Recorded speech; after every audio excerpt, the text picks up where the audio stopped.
Hello, my name is David Brett. I'm the editor of the New Westminster Times. I'm coming to you today from Kamloops, and I'm standing beside the confluence of the North and South Thompson Rivers.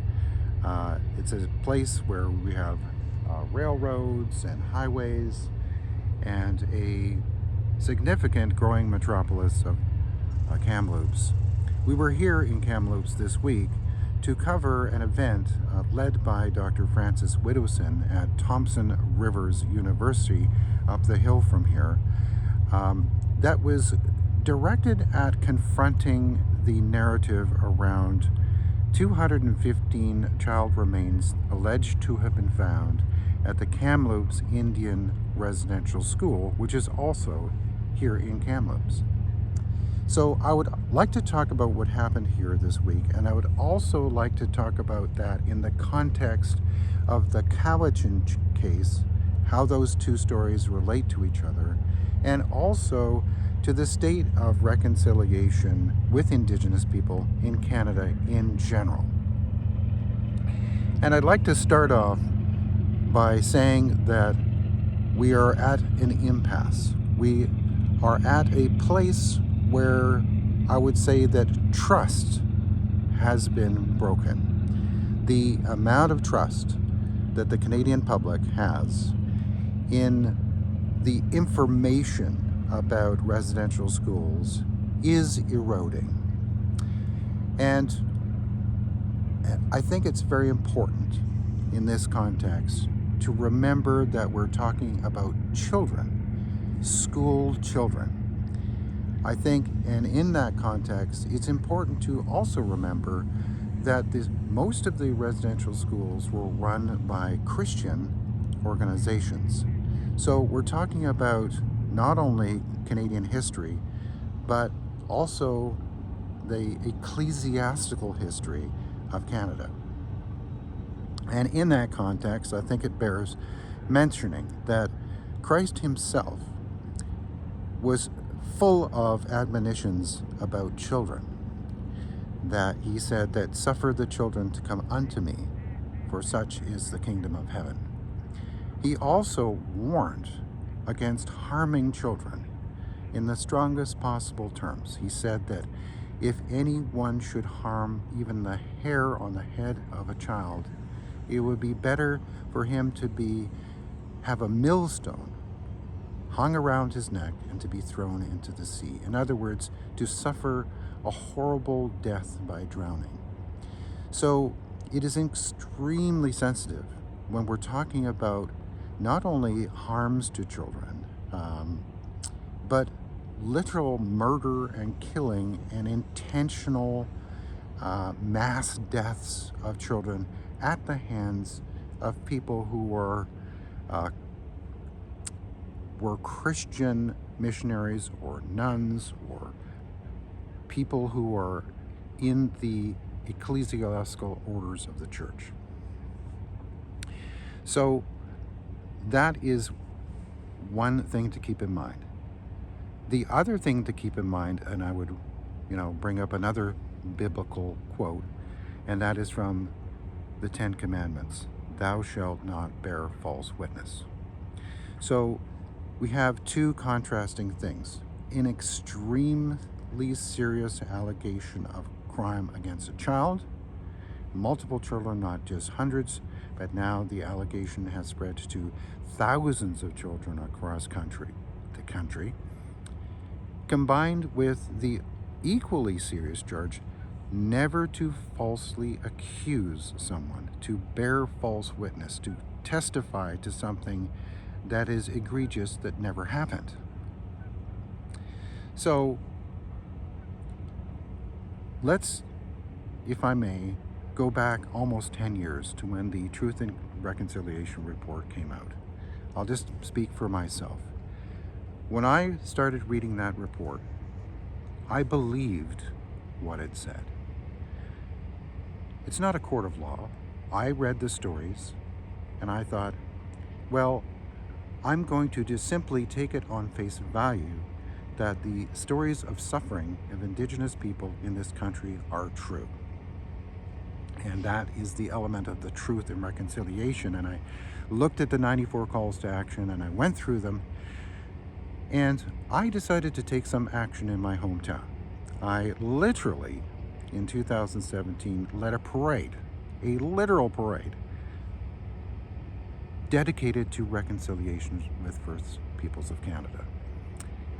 It was the 150th anniversary of Canada, and in our town of New Westminster, the parade association called the Hayek Festival, the president is allowed to choose the theme for the year, and I was honored to be the president, and I chose the theme First Nations, First Cities, telling our story together, with the ethos that the stories of the Indigenous people are powerful stories, but those stories can be heard with the stories of the rest of the culture of Canada.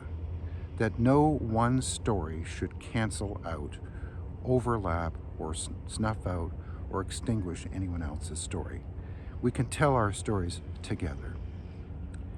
Now, fast forward a few short years, and in my own town, where I was leading the parade, I'd just like to add that I asked our Progressive Council for a large grant to conduct a very large celebration of Indigenous culture, and the City Council elected to award us $0. And in this, we created a replica Coast Salish canoe as our parade float, and we hired Indigenous artists, and it was all overseen. It was in collaboration with the chief of our First Nation, the Cowichan First Nation.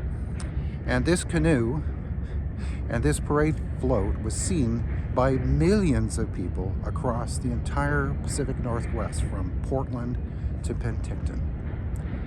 So now fast forward to today, and the public officials, many of them in our town, refer to me as a racist.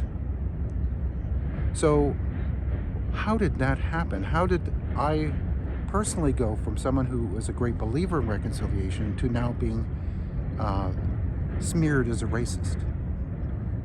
Well, this is what happened. The reconciliation narrative was quickly overtaken by the decolonial message, the decolonization message.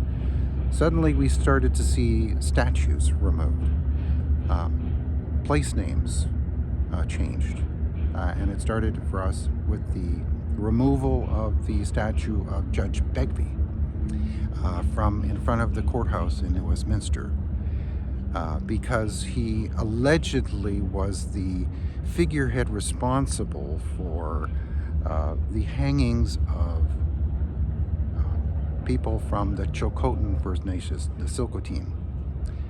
So this quickly escalated, and then of course you fast forward to 2021, when we had the news about what was initially called a mass grave at Kamloops, and it was changed to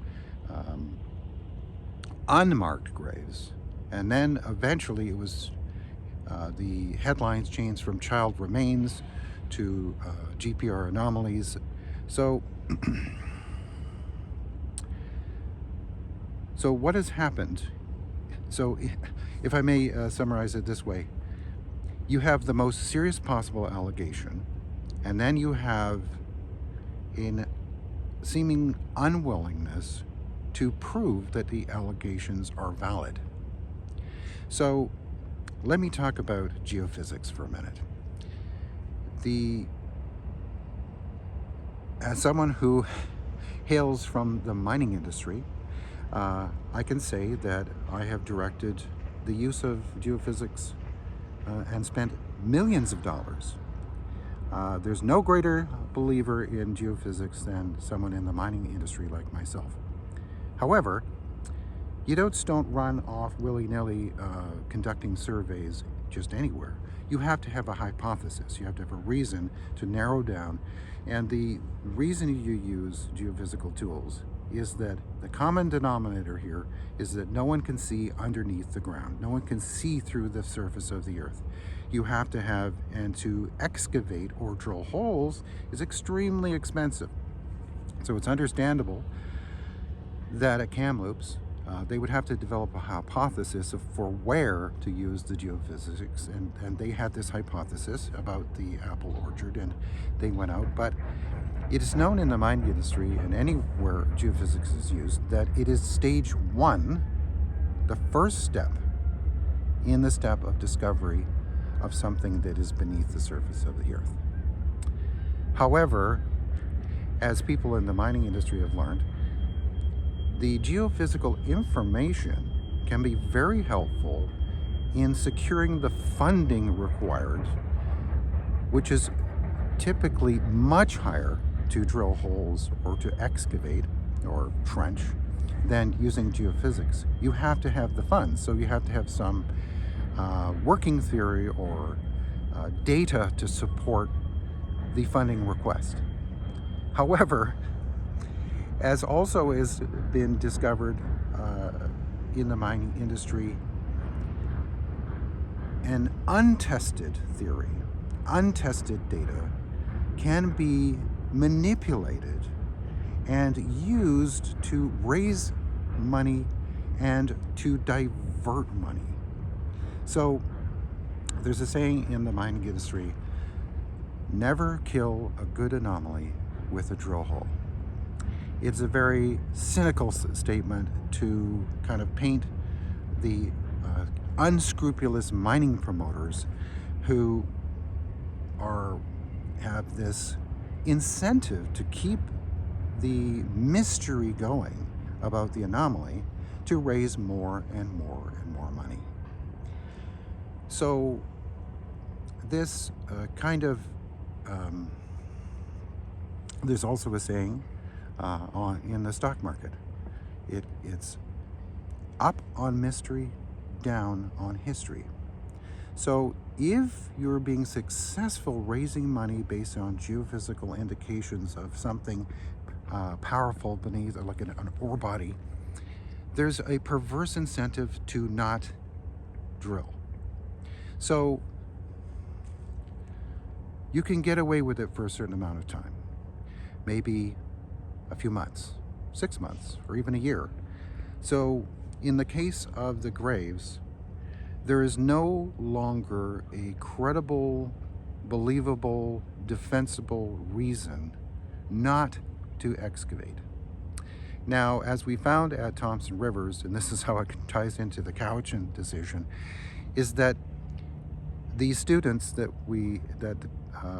the people interacted with, that we've been sharing videos of and others have, there's a very staunch and almost religious adherence to the idea that excavating graves is disrespectful or somehow wrong. That argument is wearing thin. It is no longer carries weight. It cannot be projected onto the Canadian public. And the other threat here is that when we're talking about crimes against children and finding the ultimate goal is to bring the guilty to justice. The statements of Christ about those who would harm children is a story of justice, that there will be justice brought, if not by man, by God himself, on those who harm children. So it is in the interests of the Canadian society to bring to justice those who had hurt children. So what has happened? What happened to the justice? Well, the justice has permutated to the concept that let's not look for the perpetrators themselves, the teachers or the maintenance man or the adults, whoever harmed these children.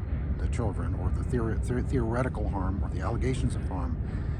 It's let's broaden the guilt, broaden the search, and apply the guilt to the entirety of the social edifice which is called Canada.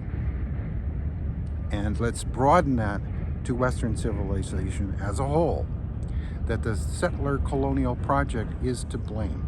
Let's not bother with finding the guilty. Let's just presume that everyone shares the guilt, and everyone's guilty. So this serves the interests of those who would keep the story of the anomalies alive, because it is a platform for raising funds and promoting a more generous outpouring of resources from the government of Canada to the stakeholders involved. And it's not just Indigenous people. It is the people who work in collaboration with them, the consultants, public relations, or even the media have a way of feeding on this, and the legal establishment. So what I would say is that because we are now almost 5 years out from the announcement of the graves, that the trust in those who are putting forward the narrative that, well, we will get to that eventually, has completely run out of. It's like the sand through an hourglass. The last grains of sand are running through the glass, and the time is up. Now, how does this connect with the Cowichan decision? This concern about not just the 215 here in Kamloops, but the allegations of people will just start arm waving and saying, well, there's thousands and tens of thousands of bodies, an archipelago of bodies and graves and clandestine graves across Canada. This idea that has been beginning to be debunked, and may, in some people's mind, be already been thoroughly debunked. But the average Canadian member of the public has started to disbelieve this to a degree where there is now a sense of smoldering anger. People do not like to be lied to and manipulated, especially when it comes to the alleged murder of children. It's an extremely serious charge, which, if it is not proven to be true, could destroy all the trust that had built up through the truth and reconciliation process. And not only destroy that initial trust, but start to go back and regress into a state that is much, much worse than it ever has been. So this smoldering underground fire, like a forest fire, the forest firefighters will say that, well, the flames above the surface are out, but there is a fire underground. So what the Kamloops decision, the Cowichan decision has done, is it has lit a match and ignited a massive forest fire of anger. Now, people will say, well, the Cowichan decision is just normal Canadian law being applied in a courtroom, and people should not be going overboard about that decision. And this is what I've said in the past. The outpouring of anger in Canada about this decision is not specifically about the decision. It is about the erosion of trust. People don't trust the courts in these matters of Indigenous reconciliation, and Aboriginal title. They're starting to reject it. And the reason is that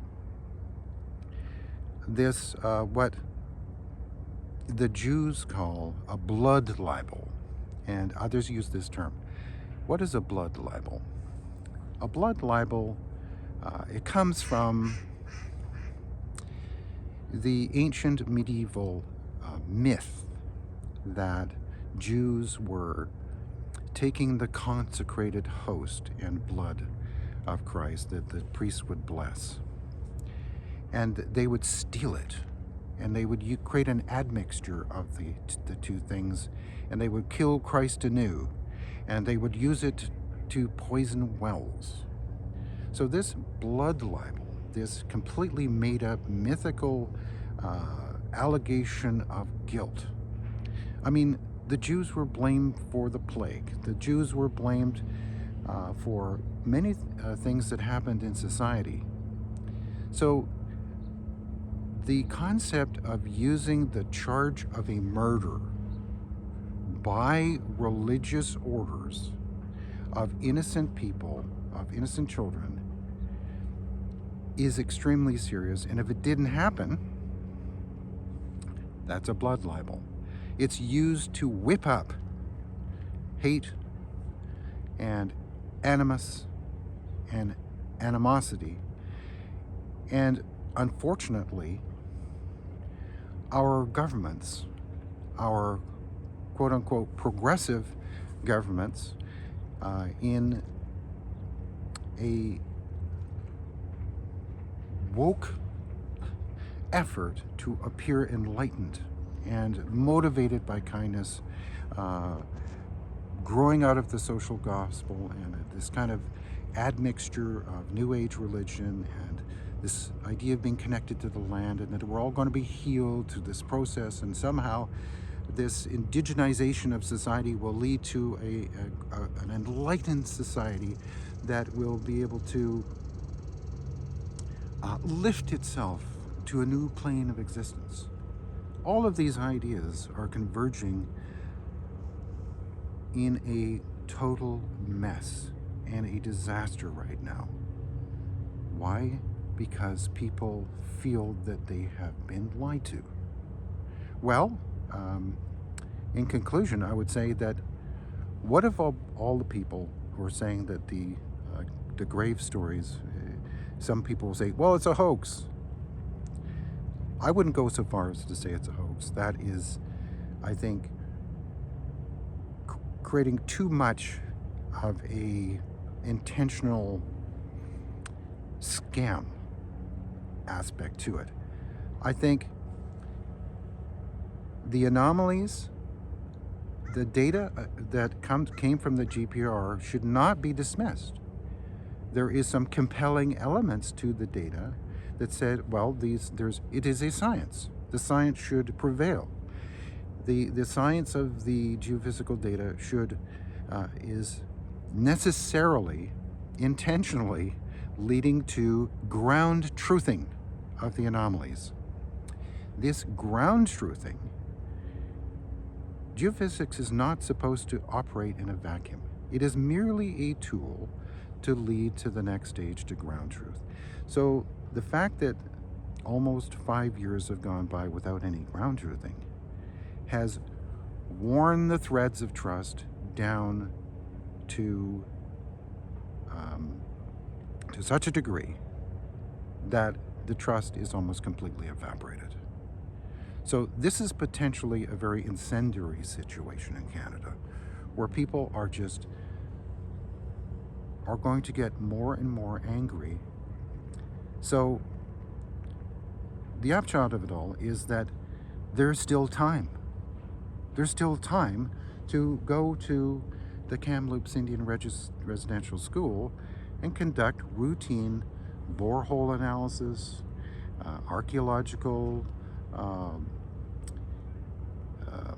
forensic analysis of the graves, to bring to the public what they deserve, which is the data to support the allegations. this is not unreasonable for Canadians to expect this. And for whatever reason, people like Frances Widdowson, Jim McMurtry, Dallas Brodie are now being demonized as residential school denialists, and that there's Leah Gazan has introduced this law to jail people, and they're comparing it to denialism to the denying the Holocaust. In my humble opinion, doing so is tantamount to anti-Semitism because it minimizes the importance of the Holocaust. Comparing the genocide of the Jews to the residential school system is a way of diminishing what happened to the Jews in Germany in the lead up and during the Second World War. It's not a coincidence, in my opinion. A lot of the academics who are pointing out or calling people names and just running with this residential school denialism phrase also just happen to be quite supportive of Hamas, and they are joining the chorus to demonize the Jews as bloodthirsty colonizers that Jewish people believe is blatantly anti-Semitic. They're stirring the pot of hatred towards Jews and mixing in indigenous concepts into that. The idea that Palestine and Turtle Island are the same thing. Well, there's a genocide that happened in Turtle Island. There's a genocide happened in Israel. Well, who was doing the genociding? Jews? So it's understandable that the Jews are fearful of this anti-Semitic trope. So that's just further evidence that there's a rancid, corrosive, destructive, toxic ideology that is saturating all of this discussion. And that's what's most important for people to understand. There's the facts and the data and the analysis, and there's the money, but mixed into the whole thing is a toxic ideology that I believe is rooted to some degree in anti-Semitism, the idea of a conspiracy. There's a governmental conspiracy to not only extinguish and wipe out and mass murder Indigenous people, which is not the history of Canada. That's not the true history of what happened. So as people start now to finally turn their minds to the real Canadian history because they're concerned about the Cowichan decision upending their private property rights, the average Canadian has to bear some responsibility here. You have to be inquiring. And, as they say, knowledge is power. There's the knowledge is out there. And there's a lot of people who are very deeply knowledgeable about this subject, much more than I. So, in summary, I would say here in Kamloops by the beautiful Thompson River, this week, what Frances Widdowson did is to somewhat burst the bubble of trust to some degree. The bubble of trust, the balloon of trust, if you will, had been deflating for some time. And the Cowichan decision, but that bubble of trust is now deflating an extremely rapid rate. It's like, imagine the BC Place Stadium had a massive hole in the roof. It is just going to pancake down. And that's the sad state of affairs now, is that people are, it's unfortunate because I believe the foundation of Canada which was the foundation of the as a British colony, was to extend a respect and uphold the nobility and honor of First Nations people, because the Crown saw itself as honorable, and we're going to do the honorable thing by respecting First Nations, not taking their land, no frauds, no abuses, no scams. We're not going to do what happened in the United States, where there was no such largesse of the Crown extended. So the true history of Canada is one where, so when it comes to land claims, we should not be taking the view that, oh, they're all illegitimate claims. There are a lot of claims, a lot of Indigenous villages, or the amount of land that was set aside, the location of the land, what was set aside and what wasn't set aside. This is a matter for the courts.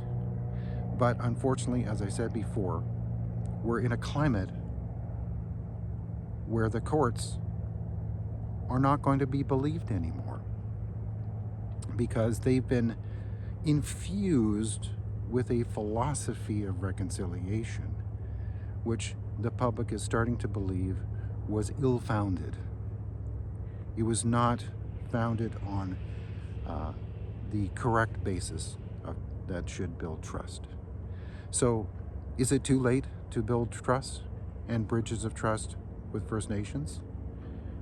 No, I don't think so. I think there is a real possibility, but what would go an enormously long way to rebuilding that trust is for the folks in Kamloops to ground truth the anomalies.